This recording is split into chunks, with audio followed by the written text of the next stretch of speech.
c'est le trésor encore méconnu d'Haïti. Un petit bout de terre exceptionnellement préservé et accessible seulement par la mer. Un coin unique pour les amoureux de la nature, notamment des plages immaculées. Ici, on peut encore se sentir comme un naufragé sur une île déserte. Car pour l'instant, l'île à Vache n'est fréquentée que par une poignée d'aventuriers en quête d'authenticité. C'est beau, vraiment superbe. C'est un paradis sur Terre. J'aime cette île, elle est magnifique et paisible, reposant, et les gens sont vraiment sympas. Regardez derrière nous, c'est comme au paradis. Depuis l'an dernier, ce site est entré dans le top 100 des plus belles plages du monde. 57e selon le classement de la chaîne américaine CNN. Haïti se refait une image touristique, notamment grâce à cet hôtel installé sur la plage. Il a fallu 8 années pour monter cet établissement de 30 chambres dans ce coin isolé. Mais Abakabé s'est fait une réputation. Le président Martelly et son premier ministre, Laurent Lamotte, sont tombés amoureux du lieu et débarquent souvent par hélicoptère, tout comme les clients les plus fortunés. Aujourd'hui, l'objectif, c'est de construire un aéroport sur l'île afin de faciliter l'accès.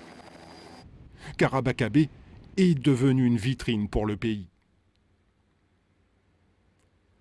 Le propriétaire de l'hôtel n'est pas peu fier d'ailleurs de nous montrer ce numéro du plus important magazine touristique dans le monde.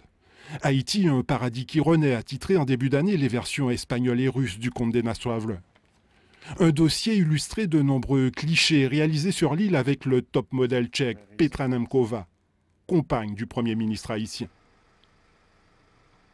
Il y a un potentiel énorme à faire un développement à l'île à Vache. En premier lieu, ça va vraiment changer la perception des gens de l'extérieur qui ont toujours vu Haïti comme un lieu de mendiants, un lieu d'insécurité. Et je pense que ce sera un très bon début pour Haïti de ramener les touristes comme dans le temps.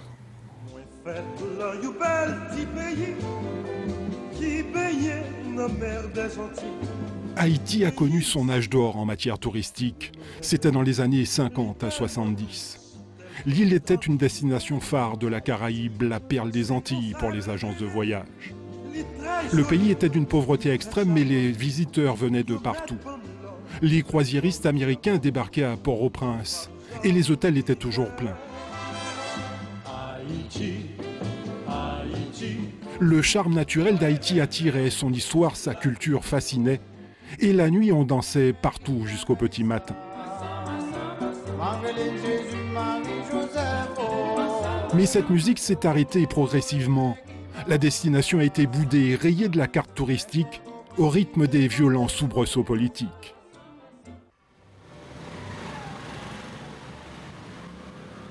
Renouer avec ce passé touristique et redorer le blason du pays. C'est le rêve que caresse la ministre du Tourisme de Michel Martelly. Depuis 2 ans, cette professionnelle du secteur s'efforce de montrer que ce portefeuille n'est pas une coquille vide. Elle mène une active politique de promotion dans le monde pour vendre Haïti. À 32 ans, elle est devenue un ministre incontournable, imposant le tourisme comme un point central de la stratégie gouvernementale. C'est elle qui gère depuis 9 mois l'ambitieux projet L'île à Vache. Il s'agit rien de moins que de créer de toutes pièces une nouvelle destination touristique internationale. Il y a vraiment tout à refaire, donc c'est comme reconstruire un petit pays.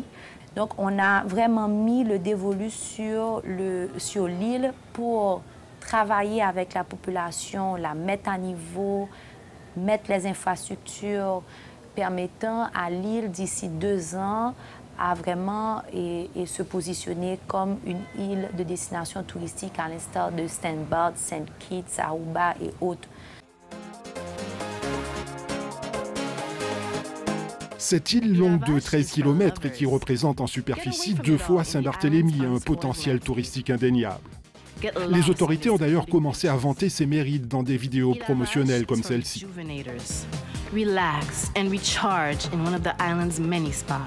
Pour en faire une destination de rêve et de luxe, le gouvernement mise sur son plan d'aménagement touristique. Il prévoit la création de 2000 villas et chambres d'hôtel ainsi qu'une série d'infrastructures routières, portuaires, aéroportuaires ou électriques. Des promesses plutôt belles sur le papier. Dans le programme de développement de l'île, d'abord, c'est de construire une infrastructure aéroportuaire pour permettre que les avions arrivent directement dans cette destination. Donc, elle sera à la pointe est de l'île. Il y a toute une route qui permettra de relier la pointe est à la pointe ouest. C'est là qu'il va y avoir le développement vraiment des hôtels et qui a le plus grand potentiel de plage. Il y a Madame Bernard qui va être la capitale économique de l'île. Dans une destination touristique, il faut toujours rechercher la capitale économique et la capitale touristique. Donc, c'est là qu'il va y avoir le port touristique, le dragage qui a été déjà fait. C'est là qu'on va recevoir la marchandise. Ce qui est intéressant, c'est qu'on a bien équilibré, je peux dire, l'île avec un tiers protégé, un tiers en agriculture et un tiers en développement d'hôtels. Maintenant, le jour où vraiment on peut dire que la Vache va être une destination internationale, c'est le jour où on aura l'aéroport et le jour où on aura vraiment tous les hôtels. Et on s'est fixé un délai de 2 ans.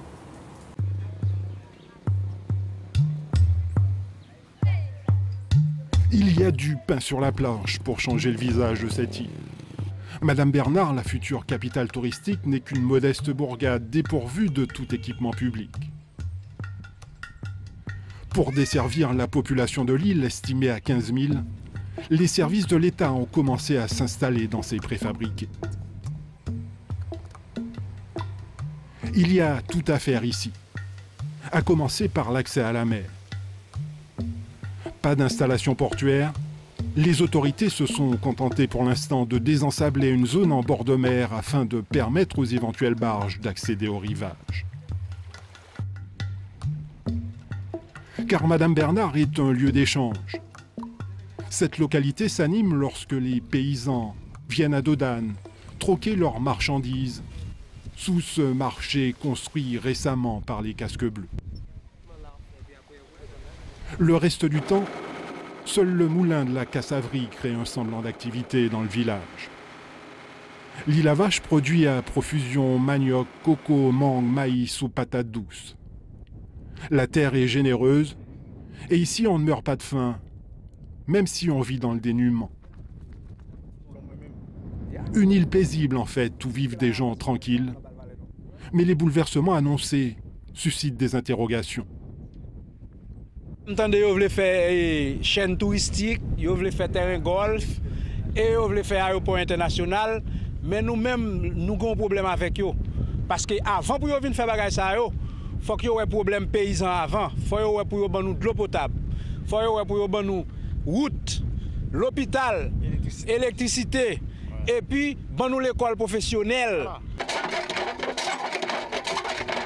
L'accès à l'eau potable reste le plus grand problème des habitants de l'île. Car ici, on boit la plupart du temps une eau impropre à la consommation. Malgré son apparence claire et limpide, cette eau qui coule de cette pompe installée par une institution religieuse présente des risques pour la santé.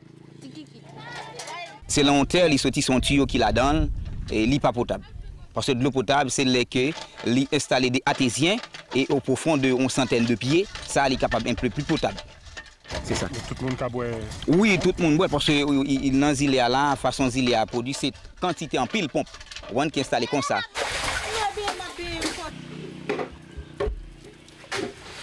À faire de l'eau, ça est difficile en pile parce qu'on est droit pour joindre, pour faire manger, et puis pour laver, pour boire. C'est lui-même avec nos services, même de l'eau pas gain pour bête, monde qui fait vaille. La population n'a guère le choix que de s'approvisionner dans ces puits de surface vulnérables à la contamination. Chaque jour, femmes et enfants marchent des heures pour se procurer une eau dont la qualité laisse à désirer. C'est pas un eau qui potable, il y a diverses maladies. Le gouvernement n'a pas jamais dit rien dans ça. Tout simplement, ça, comme bon pour mon lavage, c'est faire projet, faire chaîne d'hôtel, pour venir mettre grand air gris sous malheureux.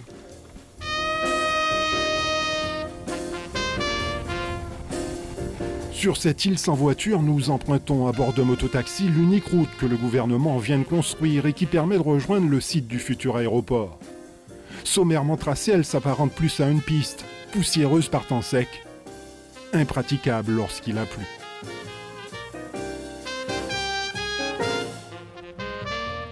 C'est ce chemin en tout cas qui a cristallisé les premières récriminations contre le projet. Les tracteurs de l'entreprise dominicaine en charge de sa construction sont passés en force dans les jardins. Les paysans ne décolèrent pas. En témoignent ces barrages improvisés. Il y a des cocoyers, ils ont coupé, ils ont crasé pieds bois, il y a des gens qui mettent 50 pieds cocoyers, 50 pieds cocoyers, jardin, il y a des paquets de jardin crasés, mais pas en route. Moun sa kounya là et la pauvreté parce que une cocoye c'est une ressource naturelle pour moun nan. Moun a besoin d'argent, il a créé cocoye pour mettre moun l'école. Kay mandé dans route là mais kounya là c'est route moi kay moi écraser. Vous voyez ça? Est-ce que ça c'est route? Alors route ça c'est route pour machine faite, on t'a aimé route faite mais ça c'est une crasaille qui fait et pas une route li. Et pas route li. Est-ce que on c'est route bon sous t'a fait photo ça. Est-ce que c'est route? Ça pas gain route non? À cette situation de tension s'est ajouté un climat de crainte lié à la publication d'un arrêté présidentiel déclarant l'ensemble de l'île zone de développement touristique. Ici, notamment sur ces terres qui bordent le littoral, les riverains ont eu vent que la construction d'un golfe était envisagée. De quoi alimenter la peur de l'expropriation et du déplacement de population. Une fois que vous faites un golfe, et là, vous faites un golfe, nous ne pouvons pas vivre la mer encore. Qui côté de vivre? Qui côté de mal vivre? Pas un côté de mal vivre encore, non? Terrain golf, c'est un bagage que vous n'avez pas l'argent pour aller visiter, vous n'avez pas l'argent pour rentrer là-dedans. Mais si vous retirez tout, vous retirez vie nous, c'est vie nous. Si vous ici à vivre, vie nous retirez. Vous proposez 12 plages pour que vous preniez sans que vous ne dédommagez personne. Yo sorti un arrêté qui est sorti 10 mai l'année dernière qui dit que mon île Lavage pas possède de terre. Ça veut dire que yo dépossédé de tout ça au gain. Le gouvernement il fait un gaffe parce que les pas viennent parler avec la population au commencement projet. Et puis c'est là en pile moun yo te vinn penser que yo pral mettre au dehors, yo pral vinn prendre ça pour céder terrain yo. Et on connaît paysans les très sensibles pour terrain. Et puis en fait, le gouvernement est venu après pour venir dire moun yo mette tirer personne au gain la cailloua parce que yo pas décidé de prendre bien moun ni jusqu'à présent il faut qu'on déplacer personne moun. Nous voici à l'est de l'île, dans une zone inhabitée où doit sortir de terre l'aérogare et la piste d'atterrissage. C'est la clé de voûte du projet touristique du gouvernement. Le coup d'envoi des travaux a été donné l'an dernier par le Premier ministre, avec cette amorce de terrassement. Mais depuis, rien n'a vraiment bougé. Les tracteurs et bulldozers de la société Estrella sont à l'arrêt. Cette entreprise de Saint-Domingue décroche de nombreux et juteux contrats de travaux routiers en Haïti. Elle a hérité aussi d'au moins 3 contrats de construction d'aéroports, dont celui de la ville d'Écailles, située juste en face de l'île. Construire une aérogare ici peut apparaître superflu. 1500 chambres, ce n'est pas grand-chose pour justifier un aéroport. Alors, ça coûte beaucoup, même si je sais que ça va être fait à base de charter. Et il y aura des avions en coopération avec les tours opérateurs qui vont amener des clients. Comme on fait pour Punta Cana, comme on fait pour Montego Bay. Les avions sont encore bien loin de se poser à l'île à Vache. La construction des bureaux et logements destinés à accueillir l'équipe qui va construire l'aéroport peine à avancer. À en croire le chef de chantier, c'est à cause des protestations de la population. Ici, le problème que nous avons, ce sont les habitants qui parfois coupent le chemin pour empêcher la construction. Quelquefois, la police vient et met de l'ordre. Hier, ils sont venus, ils ont lancé beaucoup de pierres ici dans leur camp et sur cette maison. En début d'année, au plus fort des protestations, une première équipe d'ouvriers dominicains a dû s'enfuir de l'île, craignant pour leur vie. Pour protéger ce projet d'aéroport dont le coût est estimé entre 20 et 25 millions d'euros, le gouvernement a renforcé la présence policière sur l'île. Ça, c'est le futur poste de police pour contrôler les délinquants qui ne veulent pas que l'on termine les travaux.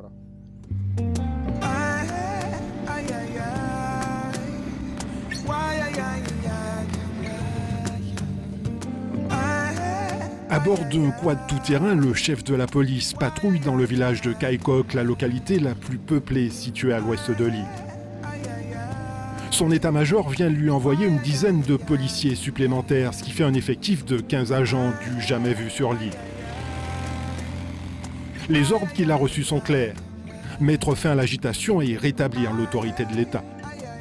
Et puis après le lancement projet touristique Île à Vache là, il y a une série de petits groupes qui oscillent ensemble avec la police et au niveau projet, mais ce n'est pas tout le monde qui vit sous l'île qui oscille. Ça veut dire que 6 îles, il y a 15 000 personnes qui vivent là-dedans et on garantit à peine si on 10 ou bien on 20 personnes maximum qui ne sont pas d'accord ensemble avec le projet Île à Vache là. Dans ce cas, un petit groupe tout petit comme ça, pas qu'à bloquer le projet, Île à Vache et le gouvernement a fait. Pour tenter de rassurer et séduire, les autorités mettent l'accent sur des projets au bénéfice de la population. Notamment l'urgence numéro 1, l'eau potable. Depuis mars dernier, ces techniciens multiplient les forages afin de faire jaillir le précieux liquide du sous-sol de l'île. Ici, c'est place Baléraz, donc la population est vraiment enchantée de voir l'exécution de ce projet. On fait des tests électriques, on fait aussi des tests géophysiques. Comme ça, on voit qu'il y a l'eau dans le sol et maintenant on est en train de forer. Donc on a placé 8 forages. Il y a un ici, il y a un vers l'est. On a foré, mais l'eau est saumâtre. Ici, on commence à forer depuis hier et on est à 42 mètres. Jusqu'à maintenant, on a de l'eau douce. Donc on va continuer. S'il n'y a pas de l'eau salée, on va arrêter jusqu'à 300 pieds. 300 pieds équivalent à 92 mètres. Nous tous des paix. Mais quand nous venons ça à paix, quand nous là, nous tous commençons à obéir. Des lampadaires solaires ont aussi été installés dans les principales localités, ainsi qu'une cantine populaire à Kaikok pour offrir un repas chaud aux plus démunis. Il y a aussi ce centre communautaire fraîchement inauguré par le Premier ministre et destiné à accueillir de la formation professionnelle et des activités culturelles. Un centre qui doit servir également de médiathèque et cybercafé pour les jeunes, avec sa batterie d'ordinateurs. Mais pour l'Internet, il faudra attendre, faute de connexion réseau. De la poudre aux yeux, estiment certains. Ce sont des gens mal intentionnés qui ont mal informé la population. Ça veut dire qu'il n'y a pas de question, on va expulser les gens de l'Île à Vache et qui que ce soit. Non, le gouvernement n'a pas de ça dans son projet. Le peuple va rester ici, qui va travailler dans les hôtels, qui va travailler qui va aller à la pêche, qui va faire l'agriculture. Mais c'est nous, les gens de l'Île à Vache. Au contraire, le gouvernement veut nous accompagner, veut nous donner des supports et des formations.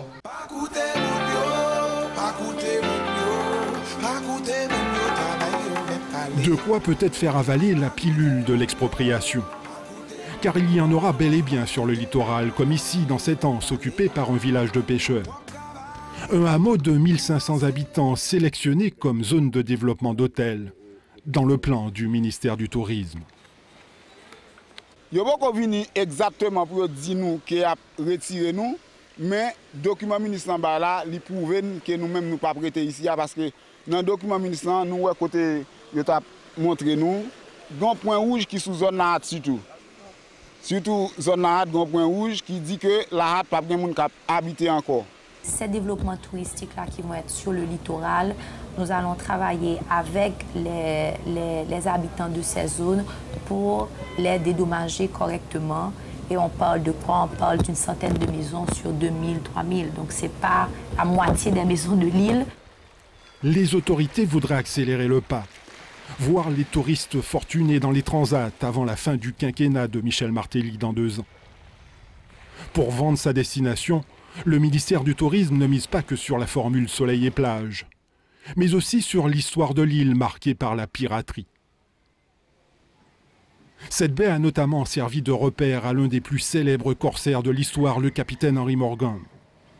Les combats qu'il a livrés ont envoyé par le fond galions, frégates et navires en tout genre aux alentours de l'île.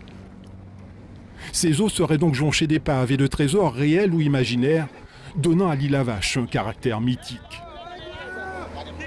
C'est Morgan qui a fait l'histoire de l'île à Vache et c'est l'île à Vache qui a fait l'histoire de Morgan. Il y a beaucoup de choses ici. Donc, on devrait étudier beaucoup l'histoire des pirates dans les eaux de l'île à Vache. Je crois qu'il y a beaucoup de choses. On a trouvé des épaves à la pointe de la Bakou à peu près 5 mètres l'un de l'autre. Et l'une, c'est un bateau anglais de guerre. L'autre, c'est un bateau de pirates. Combien il y a encore? Je ne sais pas. On cherche, tous les chercheurs de trésors et les archéologues sous-marins cherchent le trésor de Morgan. Ici, non loin des récifs, sur un site balayé par de forts courants sous-marins, cet expert en conservation de l'UNESCO multiplie les plongées avec une équipe d'archéologues italiens. À la demande du ministère du Tourisme, il fait l'inventaire, mesure, cartographie précisément tout ce qu'il a découvert. Des vestiges de naufrage, comme ces boulets de canon datant de près de 400 ans. Jusqu'à ce moment, on a trouvé 3 ancres, 28 canons.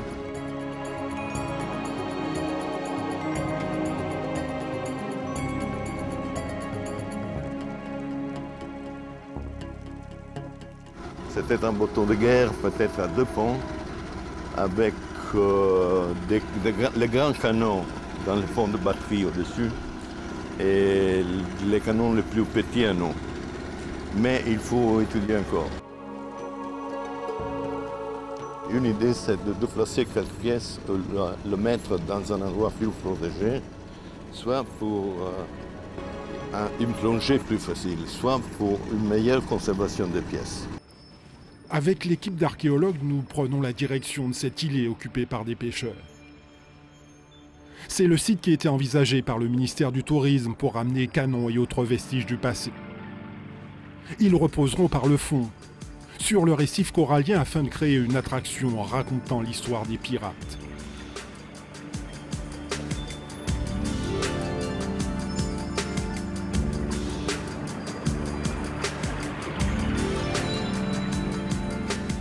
On a étudié cette hypothèse de créer un musée subaquatique pour créer des attractifs touristiques.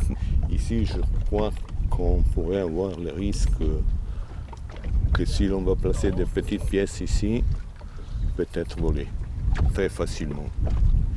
Parce qu'il n'y a pas de vigilance. Il faut créer tout. Il faut créer tout, à partir de zéro. Les défis sont énormes à tous les niveaux pour que ce grand projet touristique puisse voir le jour. Ce Français installé sur l'île depuis 26 ans sait quelque chose. Il a été un pionnier en matière de tourisme. Le tout premier à ouvrir avec une 50aine d'associés un hôtel, Port Morgan, clin d'œil aux fameux pirates.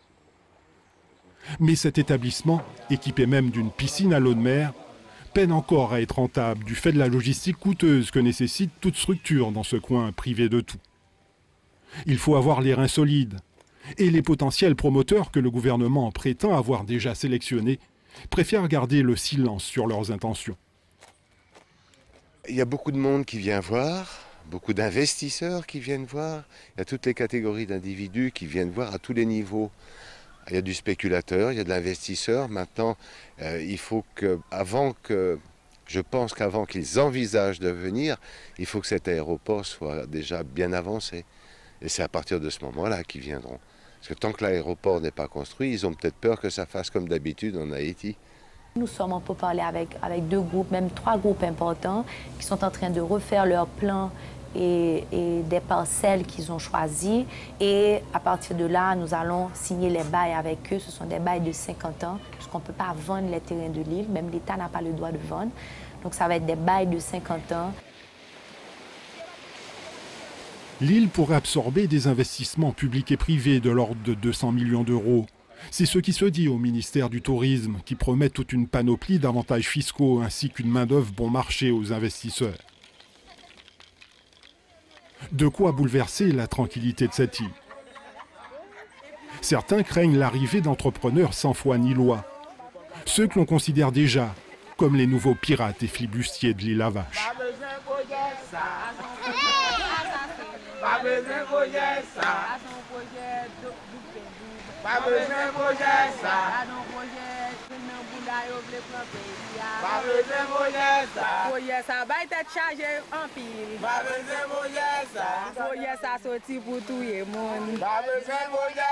Gardons problème.